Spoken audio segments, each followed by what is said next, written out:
c'est Jonelle et Naël. Donc nous sommes réunis ici. Naël, est-ce que d'abord ça va avec toi? Oui, et avec toi? Avec moi aussi ça va et j'espère que vous, là derrière l'écran, ça va aussi. Donc on vous fait un petit coucou. Et aujourd'hui nous sommes réunis pour chanter un chant. Et ensuite on va continuer l'histoire de Daniel. On va chanter le chant car Dieu est un Dieu puissant, car il règne de son saint lieu avec sagesse, amour. Car oui, notre Dieu est un Dieu Puissante. Ok, notre Dieu est un Dieu puissant.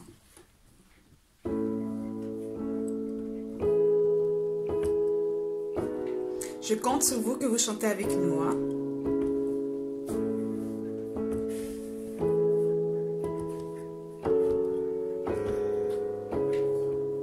Car Dieu est un Dieu puissant, il règne de son saint lieu avec sagesse, amour. Oui, Dieu est un Dieu puissant. Car Dieu est un Dieu puissant, il règne de son saint lieu avec sagesse, amour. Oui, Dieu est un Dieu puissant.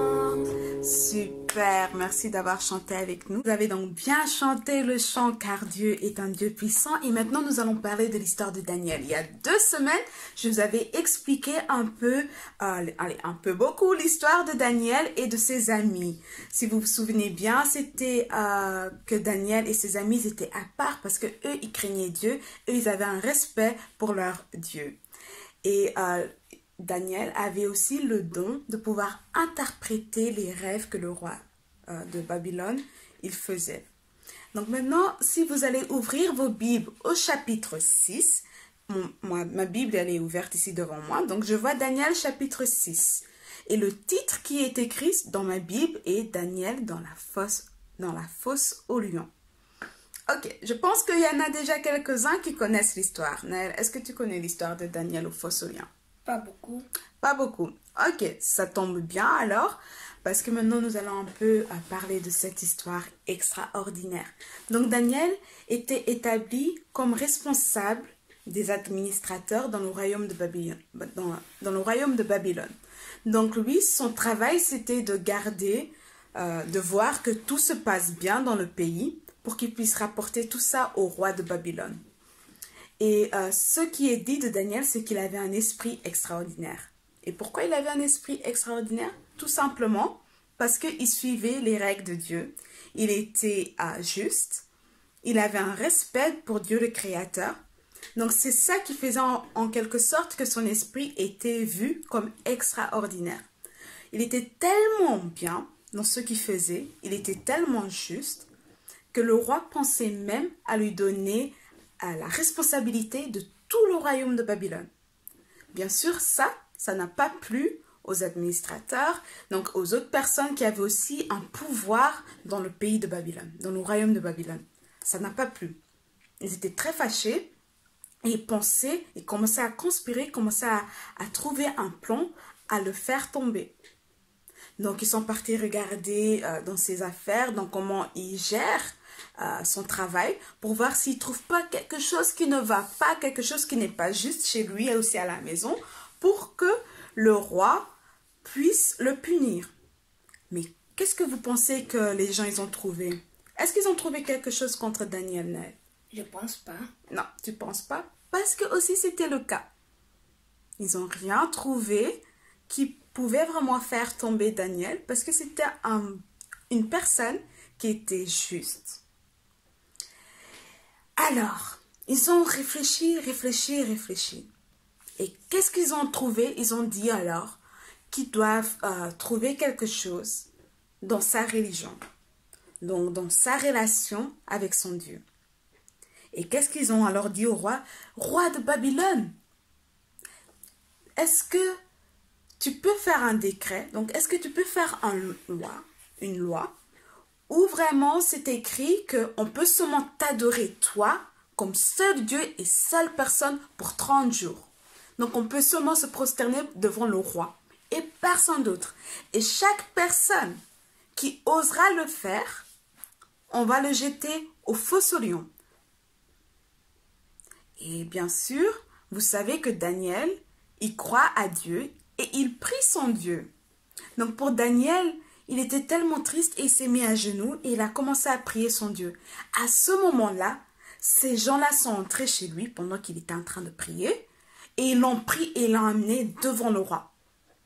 Et ils ont dit au roi, voilà, tu nous as dit que c'était ça la loi et tout ça, c'était le décret que tu avais dit, qu'on ne peut pas se prosterner devant quelqu'un d'autre, qu'on ne peut pas adorer quelqu'un d'autre que toi le roi de Babylone. Et le roi de Babylone, il était tellement triste parce qu'il aimait en fait Daniel, parce que c'était un gars pur, c'était un gars, il y avait rien de mal en lui en fait. C'était un gars juste. Donc le roi de Babylone, il était tellement triste en fait de la situation parce que vu qu'il est le roi, il avait dit quelque chose, il ne peut pas revenir sur ce qu'il avait dit. Tu comprends, Penel? Ah, maintenant je reconnais l'histoire de Dieu. Oui, maintenant tu reconnais l'histoire de Daniel. Donc le roi, il était un peu triste. Allez, il était très très triste en fait, pour pas dire un peu triste. Et ce qui s'est passé, on a jeté Daniel dans la fosse aux lions. Donc il se retrouvait comme un trou où il y avait des lions. Nel, qu'est-ce que toi t'aurais fait si c'était toi? J'allais prier. T'allais prier, bien sûr. Moi aussi, je pense, si je suis là au fosse aux lions, avec des lions autour de moi, vous allez sûrement me voir en train de prier. Ou pleurer. Ou pleurer. Et vu que c'était... le roi, il était tellement triste que dans le verset 17, donc Daniel chapitre 6, verset 17, il est écrit, « Alors le roi donna l'ordre de faire venir Daniel et de le jeter dans la fosse aux lions.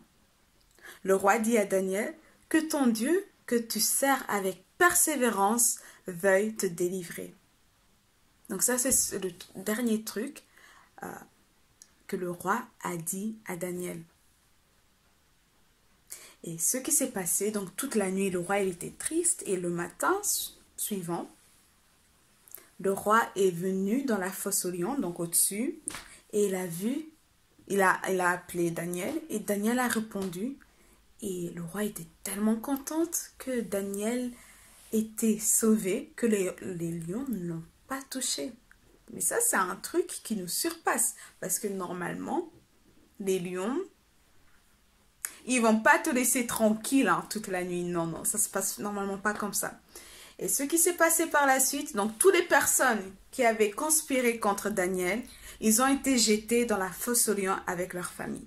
Et là, les lions l'ont mangé. Oui, et là, les lions les ont vraiment dévorés, les ont mangés. Avant qu'ils se tournent sur la terre. Ouais, exactement. Et donc, voilà, dans le verset 27, le roi alors dit que la paix vous soit donnée en abondance. J'ordonne que dans toute l'étendue de mon royaume, on ait de la crainte et un profond respect pour le Dieu de Daniel. En effet, il est le Dieu vivant et il subsiste éternellement. Son royaume ne sera jamais détruit et sa domination durera jusqu'à la fin. Tout ce que je viens de dire maintenant, c'est le roi de Babylone qui vient de le dire. Donc déjà, ça, c'est encore un miracle parce que lui, il se prend lui-même pour un Dieu. Mais là, il a vraiment eu du respect pour Dieu créateur, le seul vrai Dieu qui existe et le seul Dieu qui entend nos prières et qui a entendu les prières de Daniel. Parce que c'est vraiment un miracle que Dieu a fait, que les lions n'ont même pas touché un seul cheveu de Daniel. Et ça, c'est vraiment pour nous encourager à rester juste dans ce qu'on fait et à respecter ce que Dieu demande qu'on fasse de notre vie. Si Dieu veut qu'on le prie, qu'on puisse le prier et que personne ne puisse nous arrêter de faire ceci, de respecter notre Dieu. Donc vraiment que vous puissiez vraiment pas oublier cette histoire et j'espère vraiment que si vous avez encore des questions sur cette histoire, sentez-vous libre de ouvrir vos Bibles et de lire Daniel, le livre de Daniel et surtout le chapitre 6 et aussi les chapitres d'avant. C'est vraiment très très très intéressant. Donc j'espère que je vous ai pu expliquer un peu l'histoire de Daniel dans la fosse aux lions. Nel, ça a été? Tu trouves? Ouais. Ok. Donc voilà, c'était ça un peu l'histoire d'aujourd'hui.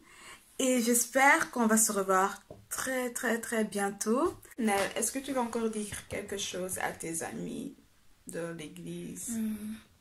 Non? Au revoir. Au revoir. Ok, c'est clair. Au revoir et à très très très bientôt.